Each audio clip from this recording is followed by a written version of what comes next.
కర్మల ద్వారా నాకు జన్మలు రాలేదండి. ఇన్ జనరల్‌గా ప్రతి జీవికి కర్మల ద్వారానే జన్మలొస్తాయి. నాకేంటంటే నేను పర్పస్ కోసం వచ్చాను. అది డిఫరెంట్ రీజన్. అన్ని జన్మలు ఒకే రీజన్ అయితే కాదు. ఇప్పుడు లాస్ట్ జన్మ అనుకోండి, నేను ఒక రాముని గురించి చెప్పాలి అన్న రామభక్తితోటి అంటే అది స్ప్రెడ్ చేయాలి అన్న ఉద్దేశం కోసం వచ్చాను. ఆ జన్మలో రాముడు తప్పించి నాకు ఇంకా వేరే లోకం లేదండి ఇంకా. రాముడే ఇంకా. నా సర్వస్వం రాముడే అన్నట్లు నేను బతికాను. అంటే సగం జన్మ నాకు నచ్చినట్లు బతికాను. ఎగ్జాక్ట్‌లీ ఈ జన్మలో కూడా అంతే కదా! నాకు ఎప్పుడు 42 ఇయర్స్‌కే, 43 ఇయర్స్‌కో నేను మెడిటేషన్ స్టార్ట్ చేశాను.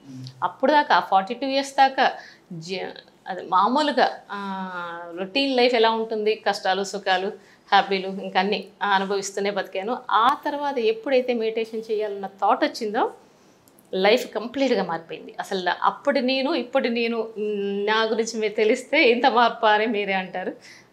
సగం మందికి నచ్చుతాను, సగం మందికి నచ్చకపోవచ్చు. బట్ నాలో చాలా మార్పొచ్చింది. సో, ఒక జన్మలో రాముడు గురించి, ఇంకో జన్మలో అసలా ఏమంటారు ఆయుర్వేదం. ఆయుర్వేదం గురించి చెప్పాను. ఒక జన్మ మొత్తం. ఒక జన్మ మొత్తం తపస్సు చేశానండి. ఇంక ఎంటైర్ జన్మ.